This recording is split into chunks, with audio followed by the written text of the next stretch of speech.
Come on.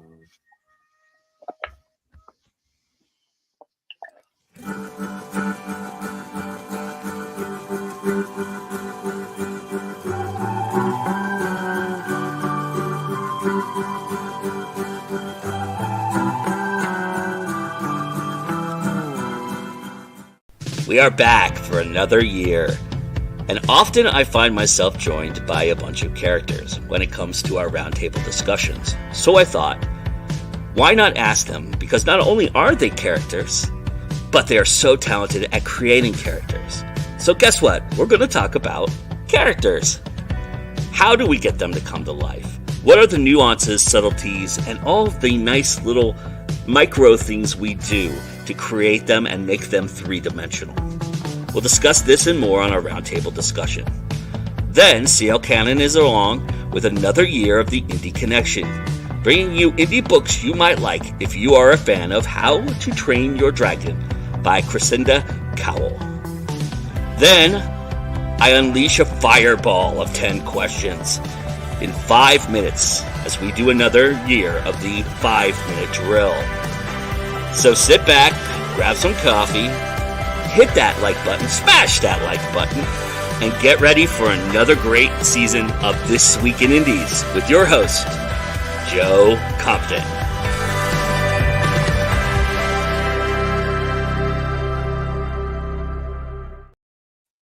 Greetings and salutations, everybody. Welcome to another year of This Week in Indies. We are back. It's awesome to have you all here. Thank you so much for joining us. We really appreciate it.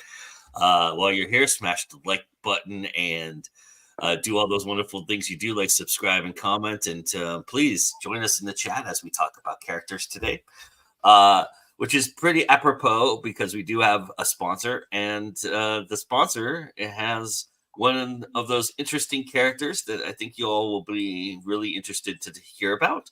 So we're going to do that first, and then we'll be back with the round table to talk about characters, and then I'm going to torture them for five minutes, which I'm really looking forward to today. But let's say hello to our sponsor. My name is Star Weatherby, and I'm an actress. At least, I want to be an actress. It's the only thing I've ever wanted to do, and the only thing I think I'm good at.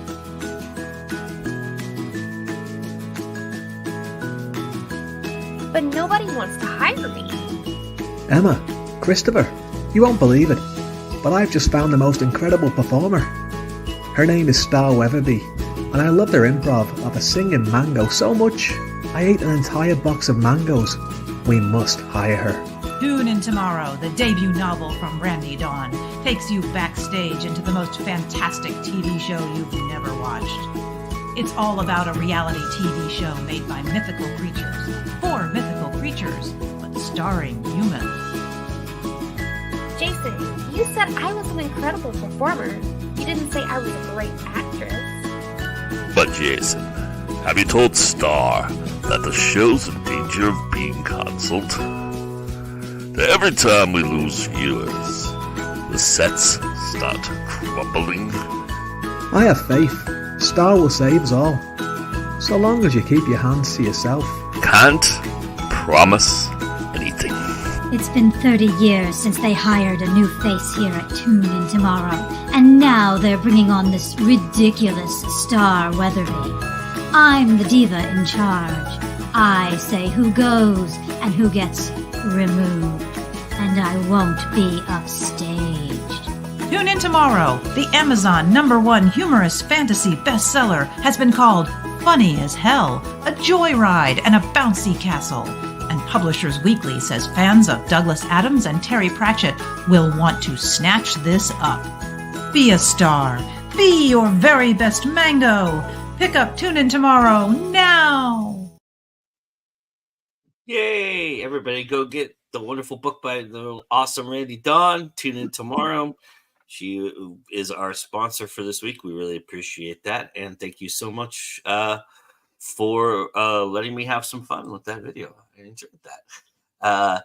And look at this. I enjoyed this as well. My favorite part of the morning, talking to people I like, and Jim. Well, welcome, If I everybody. had a feeling. That was coming. Well, thanks, everybody. This is our round table. Let's go around the room and say hello. So, Tiffany, start us off, please. Hi, I'm Tiffany Vega. I am an indie author of 4, soon to be 5 books. I write anywhere from psychological thrillers to fantasy romance. Awesome. Mr. Nettles?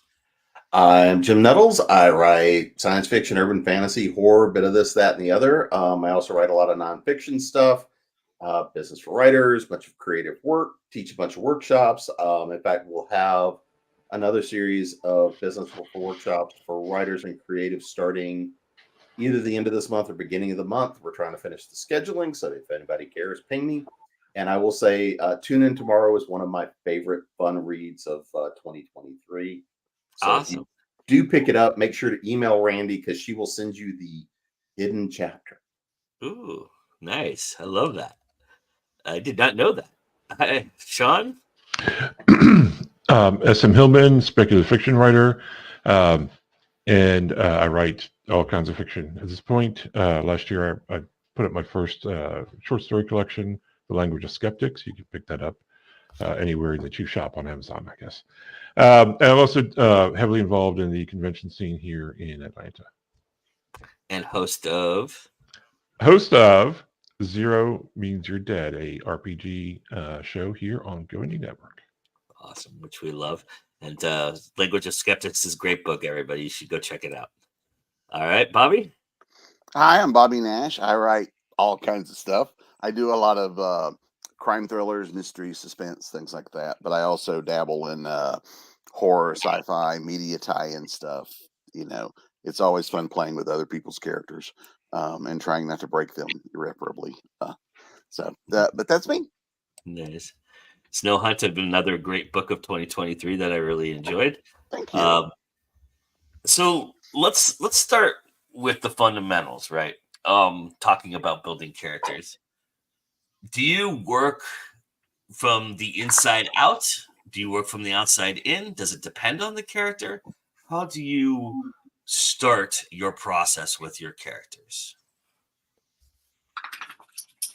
I always start my characters with their motivation. So it's from the inside out, you know, what their motivation is, why they're important to the story, why it has to be them instead of another character that might be floating in my head. So when I come up with the actual story, it usually involves a character and why they're in that story. I'd say it's a big it depends because there are times that I've just you come up with a character, you're like, okay, I have no idea what I'm going to do with them. I have no idea where I'm going to use them. I have no idea when I'm going to use them. But hey, this is an idea that I've got to play with. And I've got kind of this repository of characters, some of which have come from years and years of travel. And, you know, when you travel like that, you get to see people. And it's like, yeah, that's somebody I need to remember. So I've kind of got this weird repository depending on things. But at the same time, if it's the story that you're starting with, sometimes it's that, what do I need this person to be to fit the story? And then the characters tell you, that's not who I am. Here's my motivations.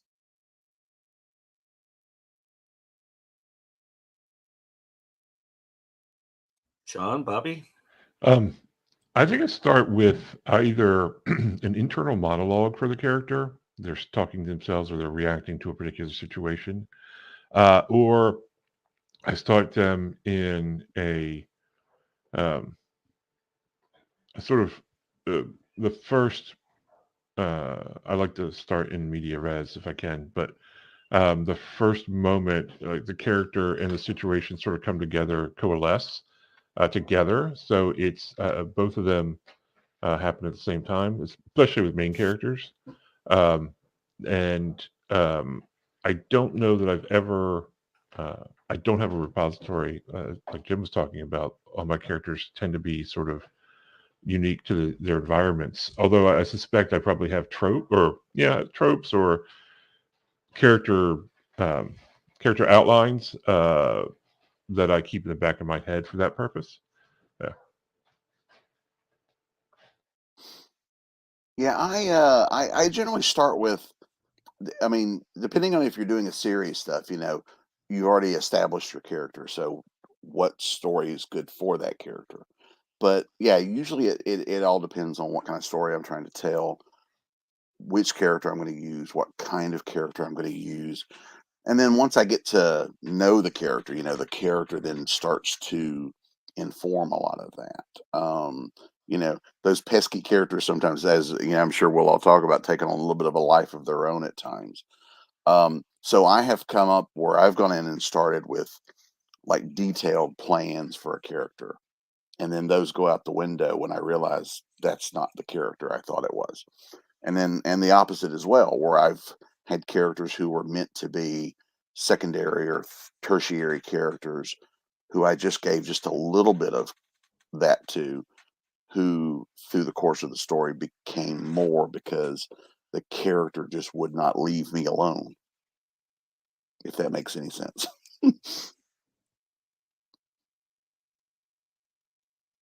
It makes a lot of sense. Yeah.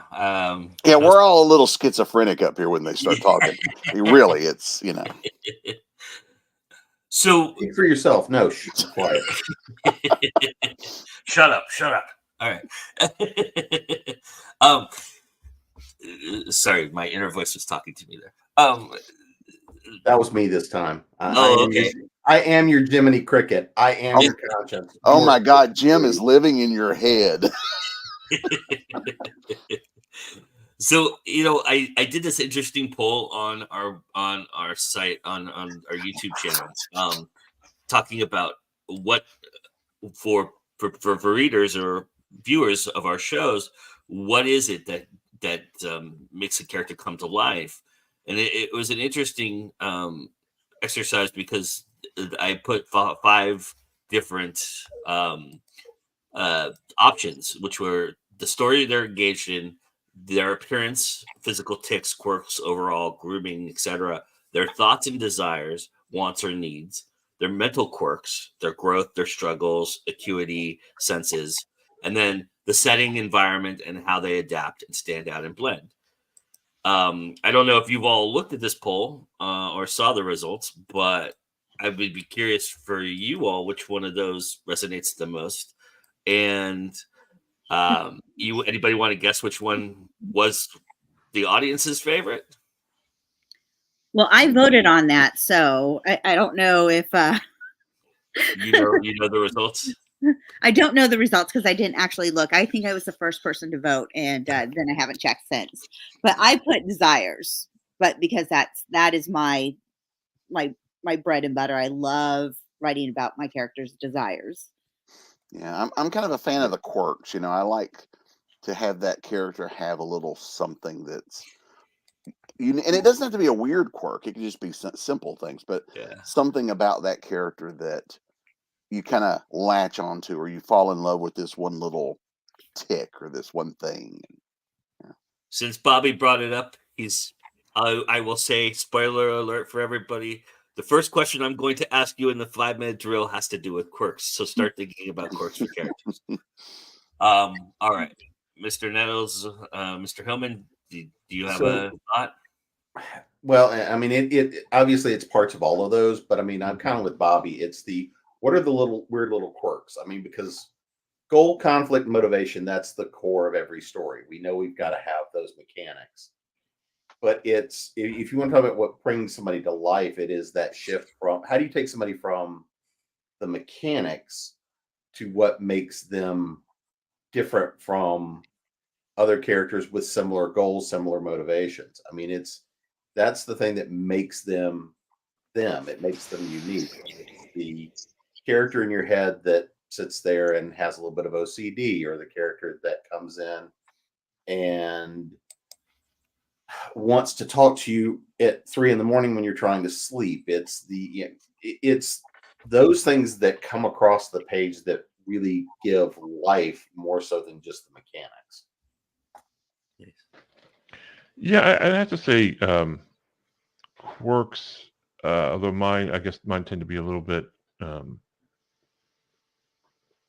less quirky than others. But yeah, that My characters are so tend to be so emotionally distant all the time. But that's a quirk, but it's a quirk that all of them sort of share.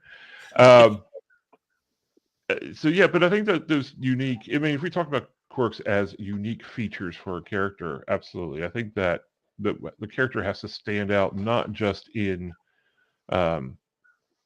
not just to the reader as a character, but in they have to stand out as an actor in this particular story, right? Um, why is this character in this particular story doing its thing? They have to really stand out, and I think that those quirky bits are what helps you do that. Yeah, and there's also so many books of similar types. Hmm. There are a lot of fantasy warriors out there. There are a lot of detectives out there. What makes your detective the one that readers fall in love with? You know, and it, like I said, it like Sean said, it doesn't have to be weird quirks. It could just be that they have they rescue animals, could be something they do, or it could, this guy's a hard-nosed detective, but on the side nobody knows about how he's a gourmet chef on the side. The little thing. I mean, it could be that, or it could be something as weird as like that. Remember the show Monk, because he had all the OCD and the weird. So you can take it funny, or you can take it the other way. But those things differentiate, your character from the other similar archetype characters. How about Patrick Bateman's love of 80s weird new wave music? Yeah. So it's different things like that that can just give your character that little extra, and it gives the audience something to kind of, ooh, I like that too. I'm not weird for liking that. Well, and sometimes that creates the connection that says to the reader that says, I can recognize that in myself or somebody I know, and that creates part of that real connection to a character to make them feel real, make them feel human. If it's the cat lady, the animal rescue, the person who, comes off as the royal hard ass for everything, but goes down and cooks at the shelter on weekends. The neighbor that yells, "Get off my lawn," and then does the kind things behind the scenes. It's those things that make somebody feel real. And so, I mean, that's again kind of where I go. Well, here in the ultimate of irony, that one actually got 0 votes. The one that actually like half the audience really gravitated toward was the setting, how they adapt, how they blend in. That was the most voted for. And then the mental quirks, the growth, the struggles, the acuity. That was the next one. So, and then I could kind of see that with the settings, because I do notice that a lot of people tend to, in terms of either marketing their book or telling the kind of books they like, I hear this one a lot. I love small town mysteries, which is good because I write one. But but there's a lot of people that gravitate toward that, so I could see that. Yeah. I mean, setting played a huge role in Snow Hunt. So, yeah. But and again, I think that's one of those things of how do you make the setting differentiate between what's the mechanics and what is different and unique. I mean, we all know that there are certain stories where that absolute setting makes a huge difference. Dune in the deserts of Arrakis is a very unique environment versus just a lot of the time you see we're going to throw somebody out in a dangerous desert. The Fires of Mordor, right? And the Fires of Mordor, the trilogy. But if we look, my favorite trilogy, of course. But so I think that there's a lot of value to that. But again, it's how well do you do that, and in essence, create the scenery to be its own character instead of just set dressing. Yeah, I'm so in utilizing certain aspects of things that we do to kind of flush out the characters, make them more three-dimensional. Is there times that you've created a character that you struggle with to try and make unique? Is that the goal, is to kind of make them unique, or do you feel like it's okay to have a character that is cliche or plastic, or as long as you can utilize them within the story? All right. Sometimes you need a straight man. Yeah. You know, you need, I'm trying to think of a great example. I'll give you a TV one. You need an Andy Taylor to show just how wacky Barney Fife is. Yeah. You know, if they were both wacky, you lose some of that effectiveness. So sometimes you need the straight man. Sometimes you need the weirdo. Just to give two different sides to the story, to the, So yeah. And Well, I think. Oh, go ahead, Jim. John. No, go ahead. I think that, just to build on what Bobby was saying, I think that a story full of like, I'll give you an example. The first Dying Earth book. The main character goes through and he meets a bunch of really strange characters. And while I enjoy the story, there at some points like, wow, can I just have some regular dude in here somewhere? If your main character is, or if the other characters are just as interesting as your main character, I think that can definitely pull away from the main character's potential, right? Who are they supposed to? Who are the reader supposed to gravitate towards, right? Another example. I know my Jordan Con friends will not like this, but like Rand is not that great a character, right? As a main character, there's so many of the other characters are way more interesting than Rand is, and I think that is to the detriment of the story. Well, and I think that depends on, is it a main character or is it a background character? If it's somebody in the background, you can make them a cardboard cutout. You don't need to have the waiter and know that all of his goals and motivations just to have him come over and serve you water. At the same time, you might use that aspect of, oh, I've got this cardboard cutout in the background. Why is this guy always in the background, who always turns out to be, maybe an observer or something like that's coming across?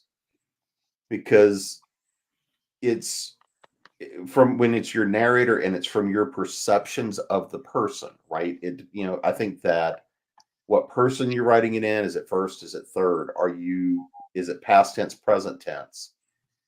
All of that, I think, kind of feeds in as to how much you flesh out that character in the moment and what they need to do. If it is your main character and they're the most boring one, surrounded by, it's Alice in Wonderland, right? Alice as a kid gets dropped into what just happened to me, right? She's in certain ways the most boring character because she's in that fish out of water scenario. It's her response to everything. So she's allowed to kind of start at the beginning of the story, lost, a little boring, a little bit of, oh my God, look at all of this wonderful stuff, because it's how she responds to that, which is how we would respond to that. So we're living it through her eyes. But she can't be cardboard. She's still got to be rounded out. But you can have background characters that just start out as, I needed somebody to be there to reveal the one piece of message. I needed somebody to do something. And then over time, you may figure out they're not so cardboard. Well, except Especially for if you're one, going to kill them off. except for one specific example, which was the story arc. If it wasn't for the nondescript cardboard character, nobody on Star Trek would ever die.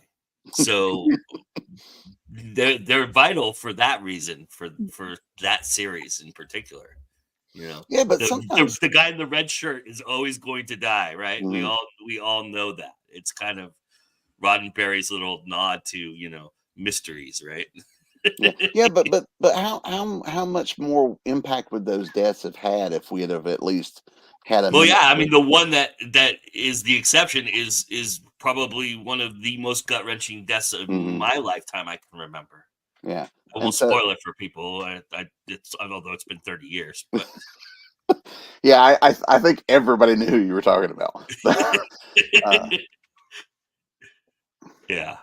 I'm sorry, Bob. I didn't mean to cut you off. No, that's okay. No, it was, but yeah, it's sometimes, but I've done exactly what Jim was saying. I've had characters who were not meant to be overly important. They're there for this one or two scenes, but something about the character burrows into the back of my brain, and they won't let me forget they're there, and they become important more so than even I had intended. And and that's a wonderful feeling when that happens, because you feel like the story is taking on a life of its own. It's more organic. It feels more real. It doesn't feel like I'm forcing this character. It kind of happens through the telling of the story. And so when that does happen, that's awesome. But yeah, but you don't know that up front. You don't always know which character is going to grab you as the writer or grab the audience. Like, I have characters where people will come to me and go, "Oh my God, this is my favorite character in the book," and I'm like, "Really?" And so at that point, it kind of becomes out of our control as the author. We have released it, so it becomes not just what we want it becomes what the characters want. Go Anita. free little character. Anita says she has a work in progress with a regular nice guy main character, and she hates him. I think I'm very different because all my books have multiple point of views. So I have multiple main characters, and so it's very hard to find a really like cookie cutter type of character, because they all kind of have a point of view in the story. So, well, I think for elements, the parents of these kids that are there, they're a little cookie cutter, but that's the point, right? They're emphasizing that these kids are special, and so they're trying to protect them, right? So, there you go. I gave you an example from your own work there, Tiffany. Thank you. But yeah, so we have, as writers, we have crutch words, right? Do we have crutch characteristics or something that you tend to put in your characters that you go, damn it, I did that with the last character, or I'm doing this too much with the character? Is there something that you guys lean on that or that maybe you don't know, maybe that somebody pointed out to you that are crutches for you in terms of character creation? Not every character can be snarky. I could see that with you, yeah. They can't all sound like me. Right. Yeah. Early on, that was a problem for me. It took me a little while to get to learn how to not do that, to where every character doesn't make smart ass comments like I do, or doesn't approach things like I do. That doesn't took have me a minute. thick Southern accent. Yeah. Well, like one of the things with my very first novel, I had some people that knew me had read the novel, and they were like, "Yep, I knew this was you because it sounds like you." Yeah. And I, which is kind of, on one hand, is very complimentary. On the other, it's like, maybe there should be some differences to these characters. When people tell you I could hear your voice in specific characters, it was like, and we narrated this in our heads to your voice, and I'm like, it's not that deep in your head, then. Yeah, I'm still working through that. Like I had mentioned, characters being kind of emotionally distant, so I'm trying to work on that, giving them a little bit more emotional growth and more something that makes them passionate. But it definitely, most of my characters start off with their arm like this, like, stay away from me. I don't care about your feelings. So I'm still working through that part. I don't care about your feelings, but my characters need to.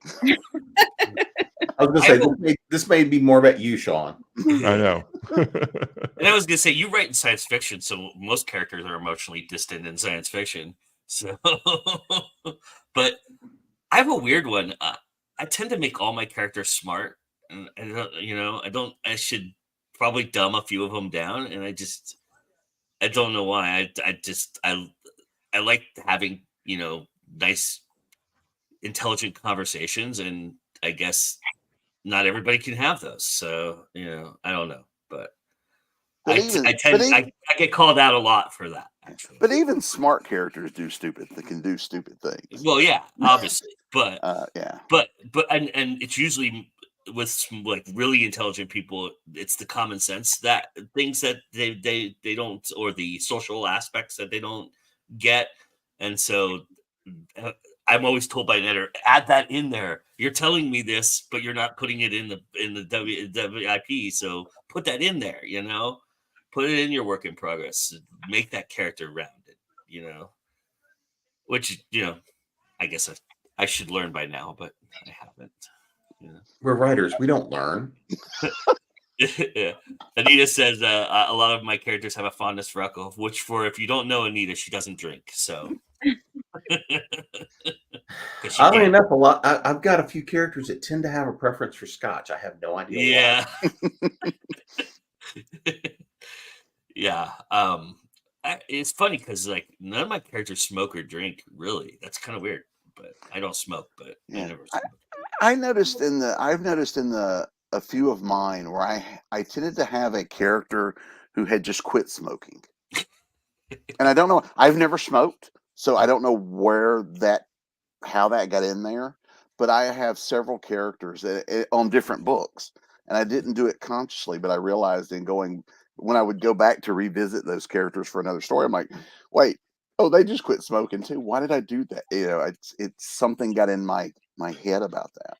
Well, having been around a lot of people who quit smoking, I can tell you that is like the emotional crutch of all emotional crutches, that their quirkiness comes full circle for that. And so it's a really good, like, way to, like, show angst. And well, yeah, it really works for, like, stressful situations. Like, I had a scene where the character is like, something really bad's happened, and he's like, man, I want a cigarette. I haven't smoked in like 5 years, but my God, right now I want a cigarette, So it became like it becomes like that little thing you can use to show that anxiety, Which kind of leads into what I was going to talk about next, which is, are there certain things that we utilize that, that may not be something that we're interested in, or something that we are known for, I guess, like we were talking about, our voices and stuff. Are there some things you lean on, or some things that do you look for unique things that that would challenge your personality, but you need it for a character? Do you kind of tend to try and be put some opposite in the characters from time to time? I would say for sure, because a lot of my books are about religion, and I am not a religious person. And a lot of my characters have a lot of faith in who they believe in, and it is the exact opposite of who I am. To the point where one of them annoyed the shit out of me once. Which one was that?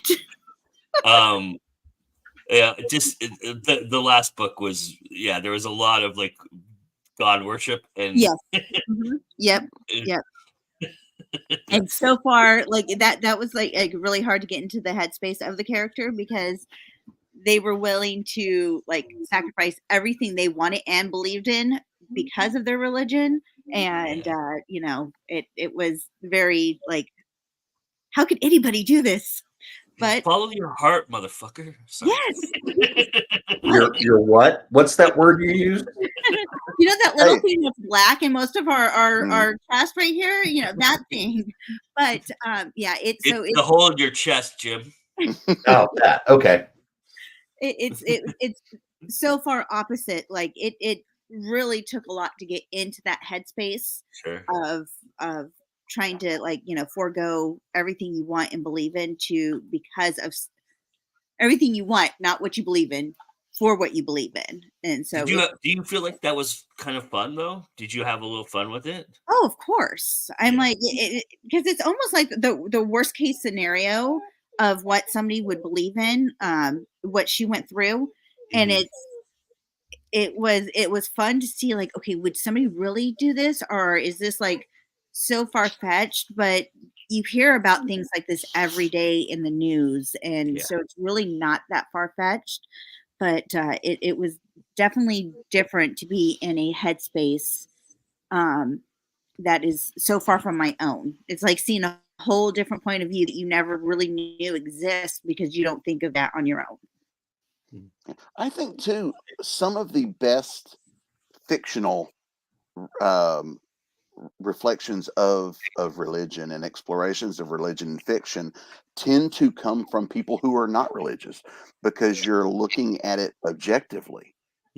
I think that, you know, that you can look at it from that, you know, 30,000 feet and see it in a different way than someone who is couched in it. Because when you're, you know, for me, it's not so much religion as it is politics. I'm not a politics guy, but I'm writing this series about a small town, and small town politics. You can't, as much as I hate it, it ends up in the books because that's just the way of life.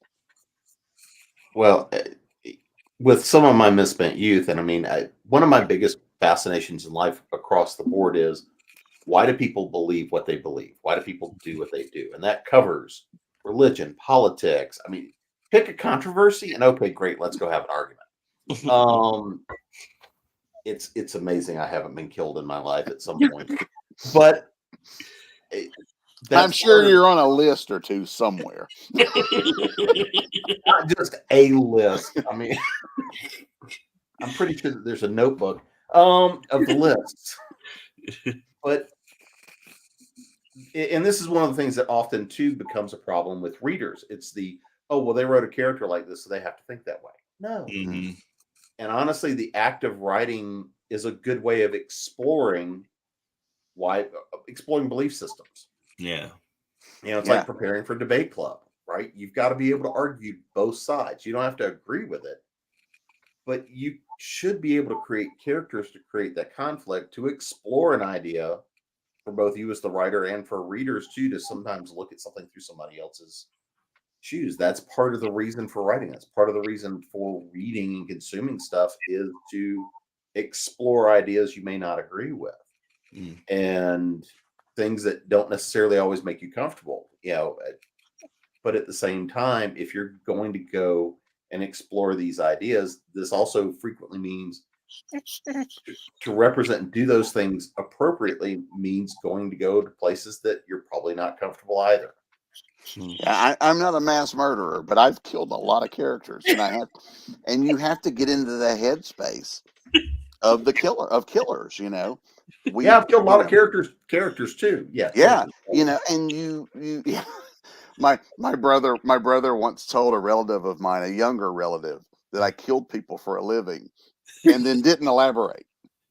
And so she was like 6, so she just thought that's what I did, and it took a while to, you know, but you have to start thinking like a killer, or like a criminal, or like a thief, or so you have to sometimes, and especially if you're writing dark fiction where you have evil characters doing evil things, we as writers have to understand, or at least try to understand, that evil.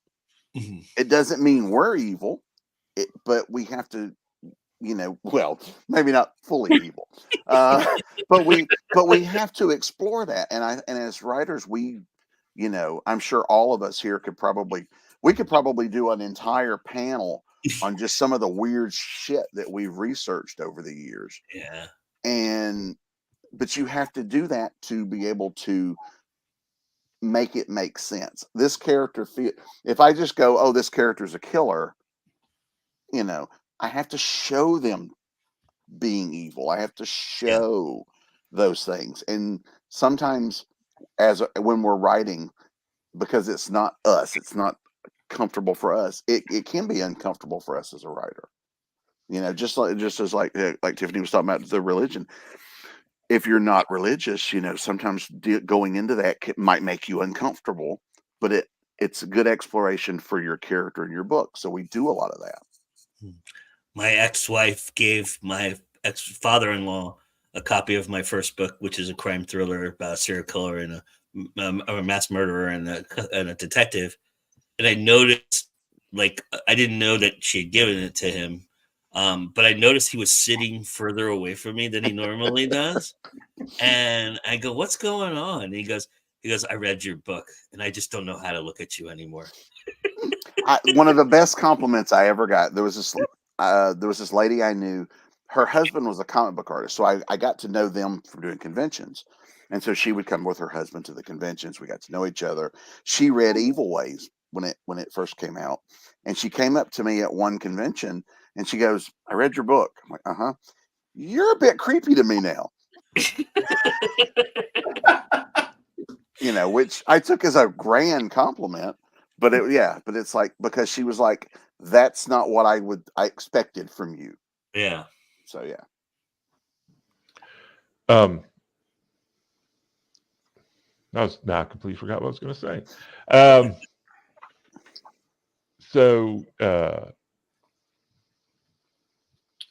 Yeah, that was way to go, Sean.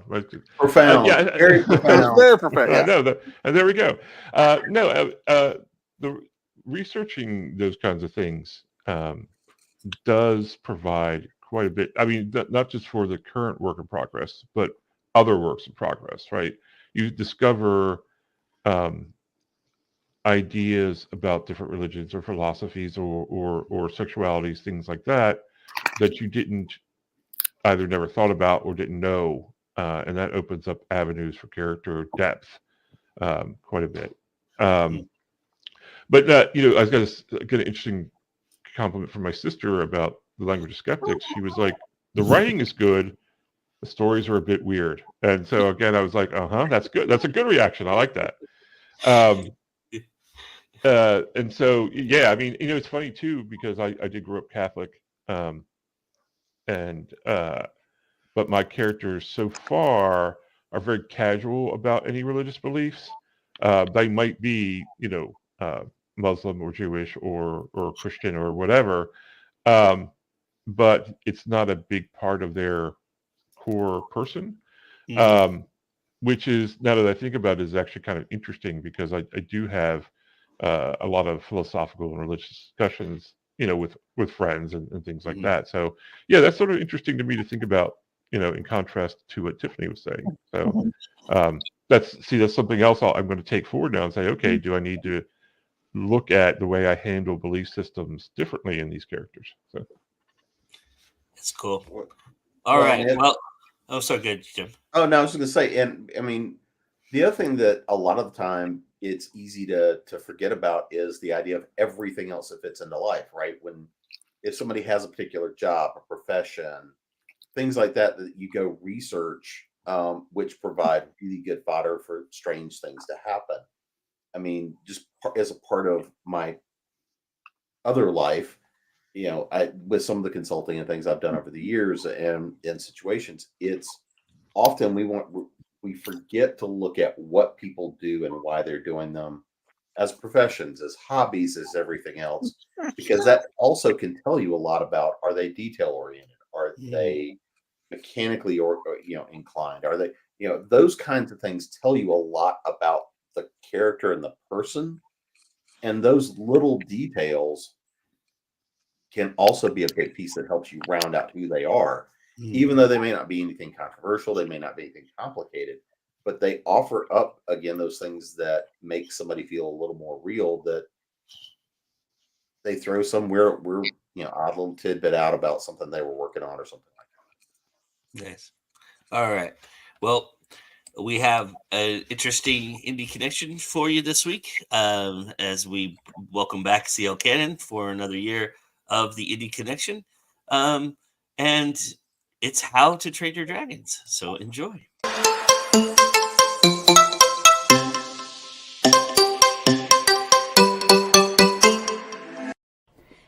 CL Cannon here from Fiction Atlas Press, bringing you another Indie Connection. Today I'd like to tell you about some indie books that you might enjoy if you're a fan of How to Train Your Dragon by Cresta Cow. Of course, these books are what the TV series and the animated movie series by DreamWorks is based off of, and they're going to get a new live action remake, which is coming up in the next couple of years. It's in pre-production right now, so I thought this was a perfect time to cover this series. Me and my kids absolutely love this one. Even if you get the audiobooks, they're narrated by David Tennant. You really can't go wrong with this series. So here are some indie books that I think that you might enjoy that are a lot like it. The first book I have for you is called Dragon Tongue by Ava Richardson. A legend from the past is a kingdom's only hope.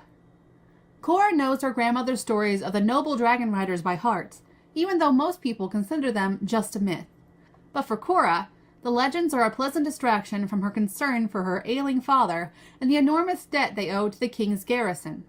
Desperate to help her father, Cora becomes a scale scavenger, risking life and limb by entering the territory of the deadly feral dragons to gather the highly valuable scales. But her first attempt nearly ends in tragedy when she's trapped by an angry dragon. They are both stunned when she unlocks the secret of communicating with them.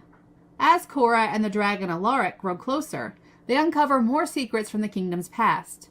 There is a dark conclusion to the Dragon Rider legacy, brought about by a malicious force that sought power at any cost.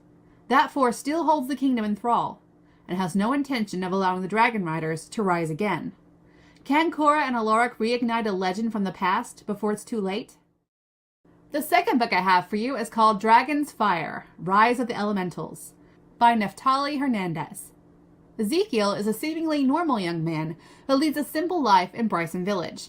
His days are a tapestry of honest work, shared laughter, and the comforting rhythm of a close-knit community. But his peaceful existence is about to be shattered. Thrust into a war between dragons and dragon slayers, Ezekiel must navigate his new reality. He discovers he is an elemental, capable of transforming into a powerful dragon.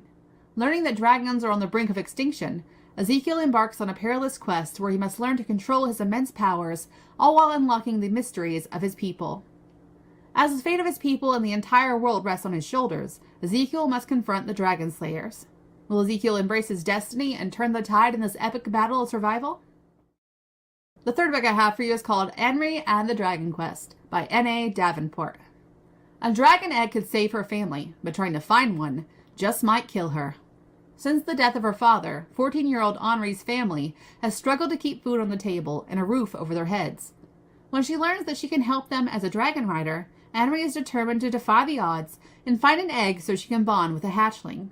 But it turns out that finding a dragon egg is a lot more dangerous than it sounds. With the mischievous baby Kitsnik getting in her way, giant cave monsters attacking from the shadows, and hatching day only weeks away, will Henri find an elusive egg in time? Or will her last chance to save her family crumble beneath her fingers?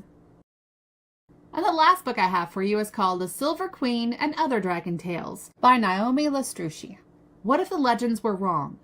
What if the dragons were never the bad guys? And what if, instead of fearing them, we tried to learn more from them? Explore the realm of fantasy in a whole new light with these 3 short stories. A battle between a dragon and a knight, from the dragon's point of view. A boy who must talk his way out of being eaten. And a young outcast drake desperately searching for a way to fit in. There are 2 sides to every story, and no one is the villain in theirs. Okay, that's all for me this week. I'll see you next week on The Indie Connection. Bye!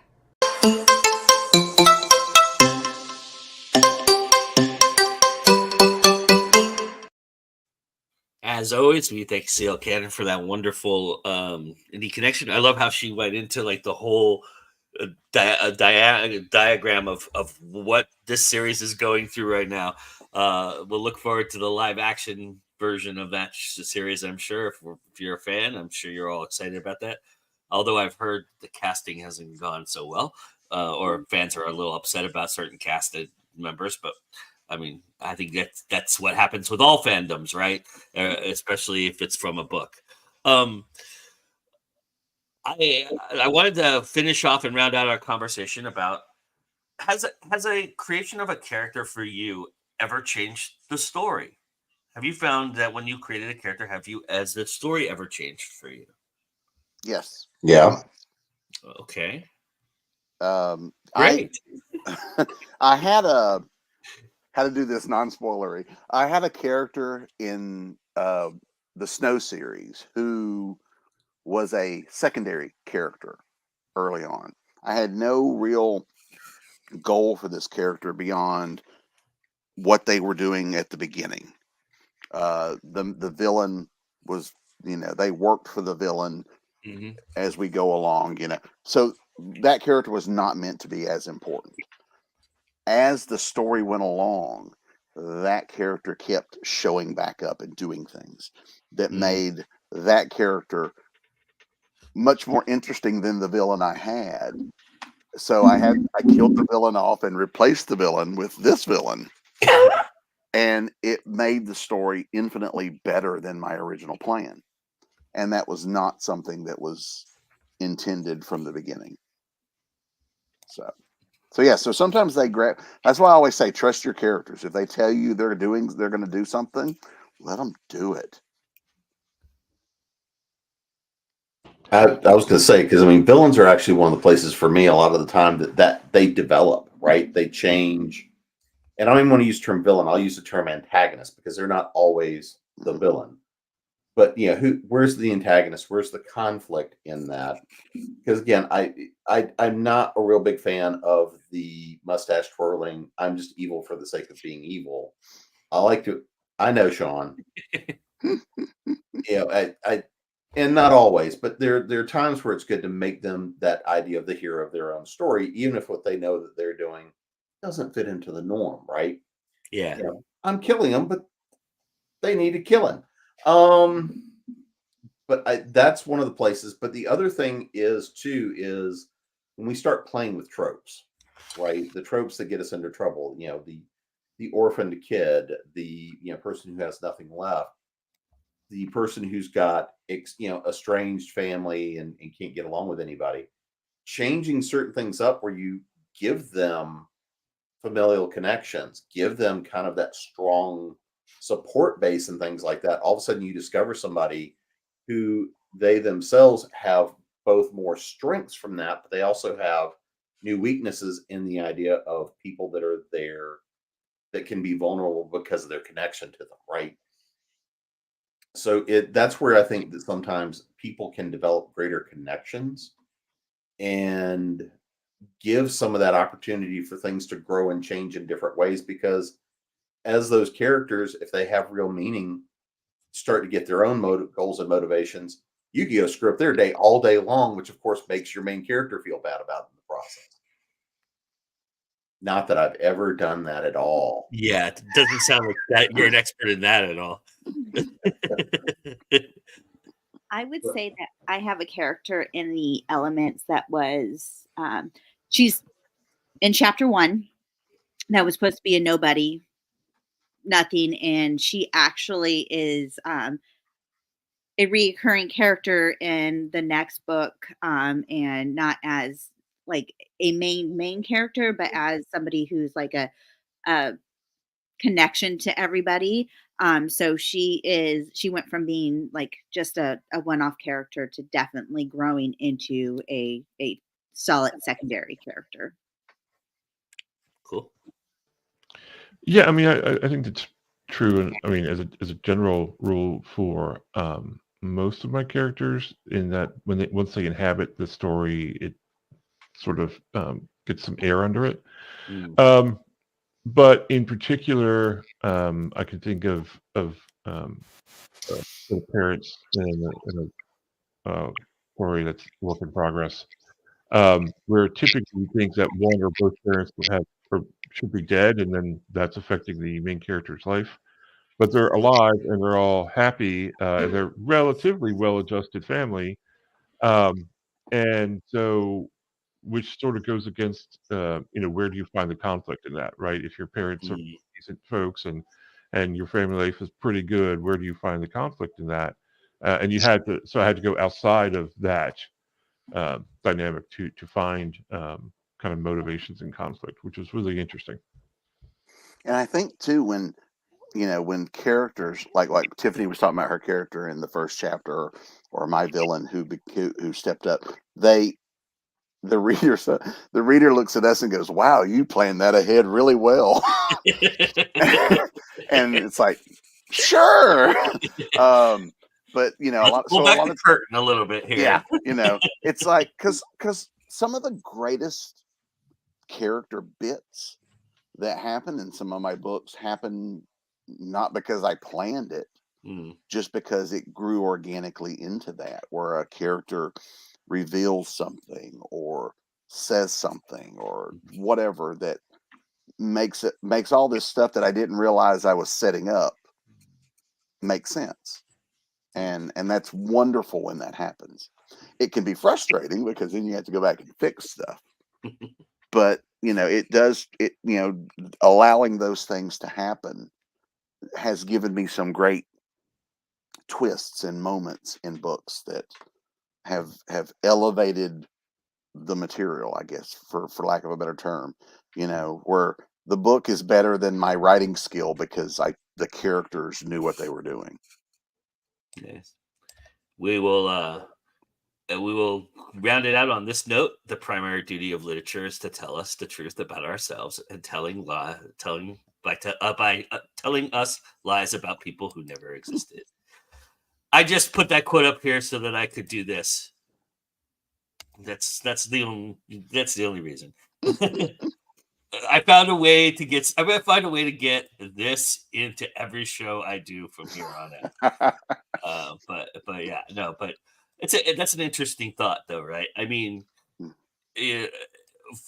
working from that's kind of where we all start. We work from who we are, and kind of taper away a lot of our individuality into other characters, but also sprinkle them amongst other characters, but also we don't want them to be us all the time. I mean, there's certain things that we're going to write that are very us, but we'll always have a little bit of us in everything we do, but it's really the characters that are less like us that we get engaged by, and like that's why I asked Tiffany that question: did she have fun?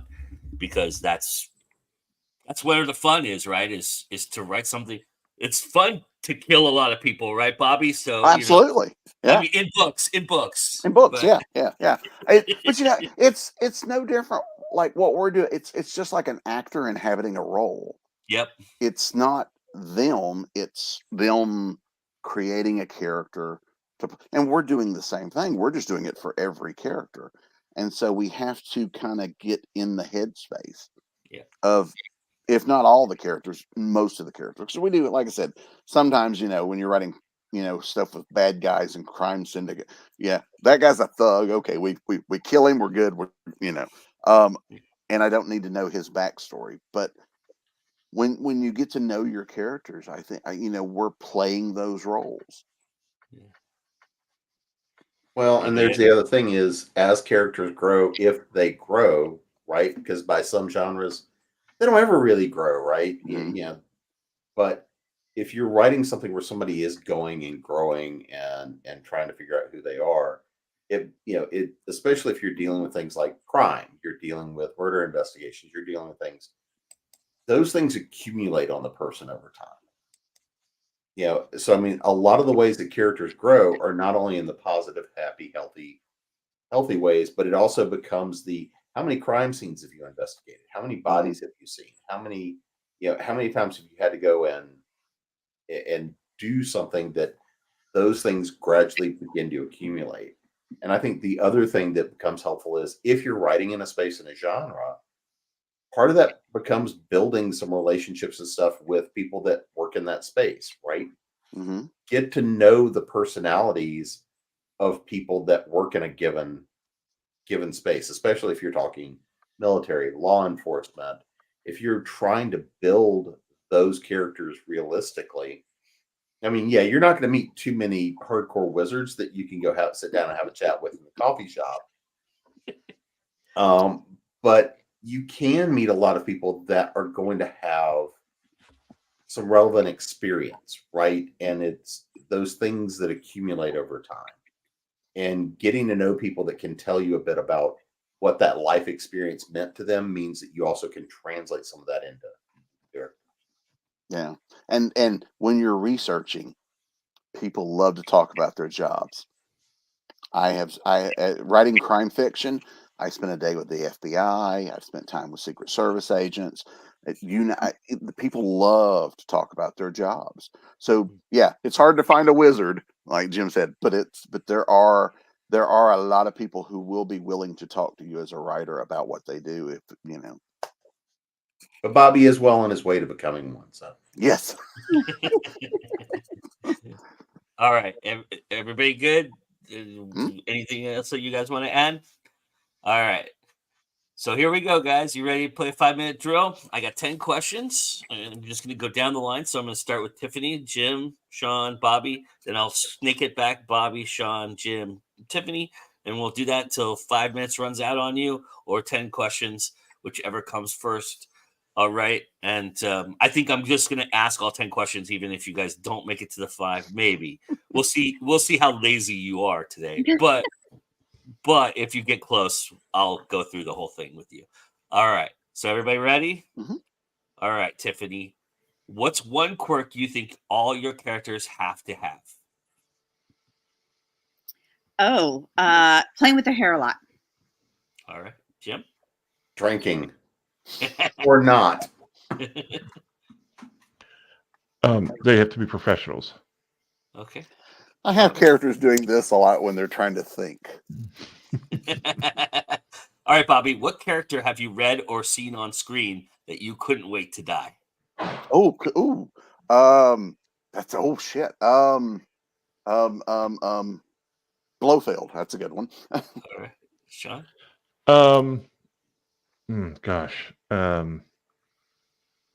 Couldn't wait to die.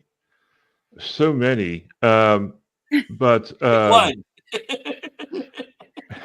all of them. No, yeah, I'll go with Blofeld. That's a good one. Yep. Jim. Yeah, Alice in Wonderland. Oh wait, sorry. The Red Queen. Red Queen. All right, Tiffany. Rose McGowan is Scream. All right, Tiffany. What character that you hated won you over of yours? Oh, that I hated? Or that you didn't think much of? Oh, shoot. I guess my main character in York's Curse. Right. Yeah. Jim? Right now it's Boo and Fine Dining. She may get her own full book. Nice. Sean? My character from 7 Minute Road, my main character, she was really just supposed to be an observer, but she actually gets a lot of more agency. Yeah. Yeah, nice. Bobby? Tom Myers, the sheriff of Summersville, in Evil Ways. He is such just the hapless small town sheriff that doesn't know what he's doing, and he just wouldn't leave me alone. So now he has his own series and became so much more interesting. What character recently, Bobby, of yours have you told to shut up? That would probably be Benjamin West, who's a reporter in the Deadly Games book, and I'm working on the sequel now, and I actually have one of the characters tell him to shut up at one point. Sean? I'd probably say the antagonist in Cannibal Row. Jim? Right now, it is my protagonist in the new series I'm working on, which is she's slightly like a crazed. I just forgot her name from Murder She Wrote. Jessica Fletcher. Jessica Fletcher from Murder She Wrote. And she drinks. Not shutting up. And she drinks. And she doesn't actually. Much. I would say I have a character in the book that I am currently writing or editing, Loki, and he needs to shut up. All right, Tiffany, what is one character that everybody loves that you never understood why they love them? Oh God. So in a series, it's called The Marionettes, the Crown Prince. I can't stand him. His name is Reed. Everybody loves him. I can't stand him. Fair enough. Jim? Carrie a Tink in Nobody's Business, because her name goes for, she's really Karen, but Carrie a Tink. Sean? This will be unpopular, but the MCU's Loki. I mean, it's a great performance, a great character, but I'm just like, I don't see why you guys love it so much. So, Bobby? Wow. This is a tough one. I don't know. I'm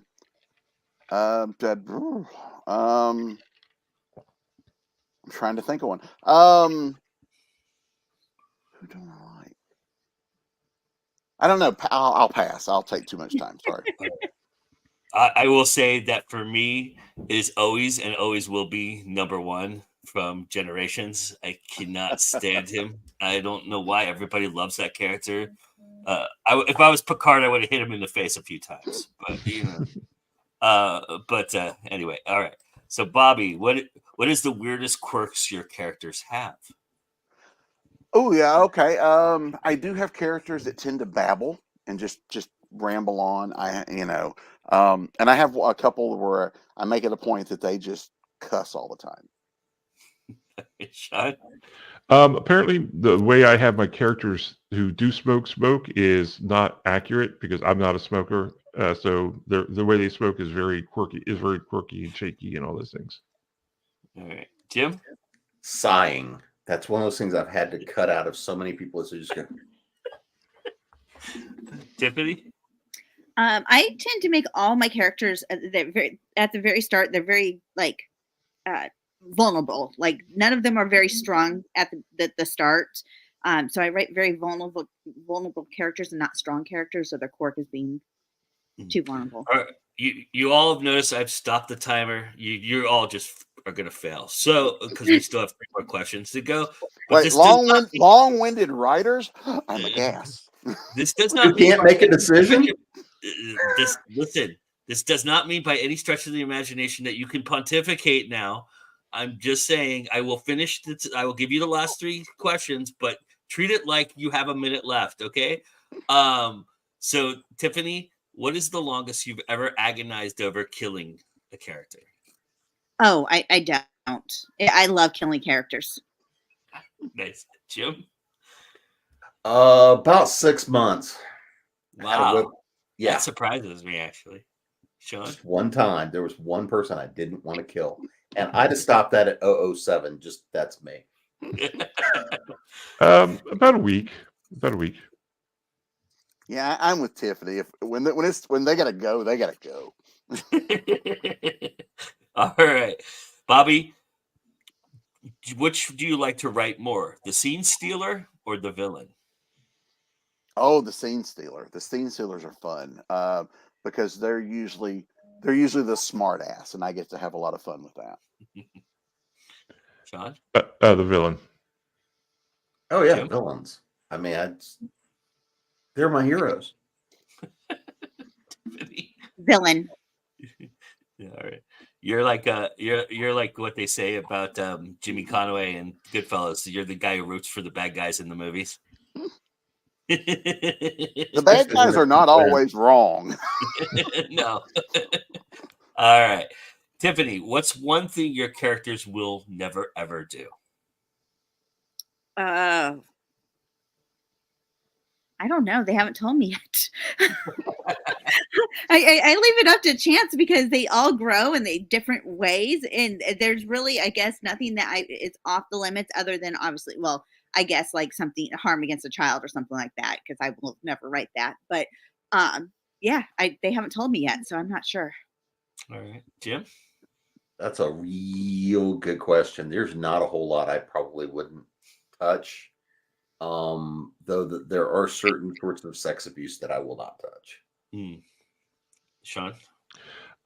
Yeah, it's obviously things like that. I'm never going to have a character, at least a main character, just come completely undone emotionally, like sit in a corner and cry or eat a entire container of ice cream because they can't take it.